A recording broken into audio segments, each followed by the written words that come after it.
নমস্কার, বিল্টু স্টোরিতে আরও একবার সকলকে স্বাগতম জানাই। আজকের ভিডিওটি একদম অন্যরকম এবং ভিন্ন হতে চলেছে।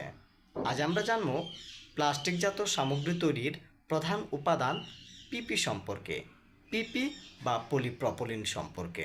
ভিডিওটি প্রথম থেকে শেষ অবধি দেখার অনুরোধ রইল। আমাদের নিত্য ব্যবহার্য প্লাস্টিকজাত সামগ্রী কিংবা ঘর গৃহস্থালির অতি প্রয়োজনীয় উপাদানগুলির মধ্যে জগ, মগ, বালতি, গামলা, ঝুড়ি, র্যাক আরও কত ধরনের সামগ্রী ব্যবহার করে থাকে। আমরা জানি এগুলো প্লাস্টিকের তৈরি।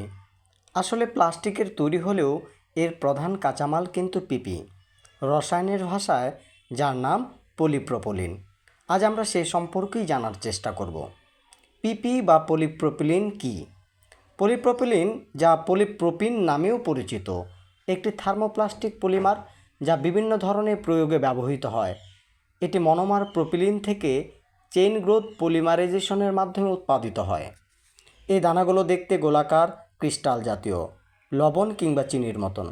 আরও যদি সহজ করে বলি, অনেকটা ইউরিয়া সারের মতো। এটি এক ধরনের থার্মোপ্লাস্টিক পলিমারের ছোট শক্ত দানাদার কাঁচামাল, যা প্লাস্টিক পণ্য তৈরির প্রধান উপাদান হিসাবে ব্যবহৃত হয়। এটি অত্যন্ত টেকসই, হালকা, উচ্চ গলনাঙ্ক বিশিষ্ট এবং রাসায়নিক প্রতিরোধী। এই দানাগুলো গলিয়ে ইনজেকশন মোল্ডিং বা এক্সট্রুশন প্রক্রিয়ার মাধ্যমে নিত্য ব্যবহার্য এই সামগ্রীগুলো তৈরি করা সম্ভব। এগুলো রিসাইক্লিং করাও যায়। এর ইউপেক নাম পলি ওয়ান মিথাইল ইথিলিন। বর্তমান বাজার ও পরিস্থিতি অনুযায়ী এর বাজার দর অনেকটাই উচ্চ। যেহেতু পেট্রোলিয়াম শিল্পের সাথে এটি সম্পৃক্ত, যা অনেকটা মধ্যপ্রাচ্যের উপর নির্ভরশীল, সেজন্যই এর দাম অনেকটাই বেড়ে গেছে। সে যাই হোক, আজকের ভিডিওটি এই অবধি। দেখুন আমাদের এই পিপি দিয়ে আমাদের সামগ্রীগুলো কীরকম হয়ে থাকে, কেমন হয়। পরবর্তী ভিডিও অবধি সকলে ভালো থাকুন, সুস্থ থাকুন। নমস্কার। চলুন এখন অল্প একটু গল্প করি।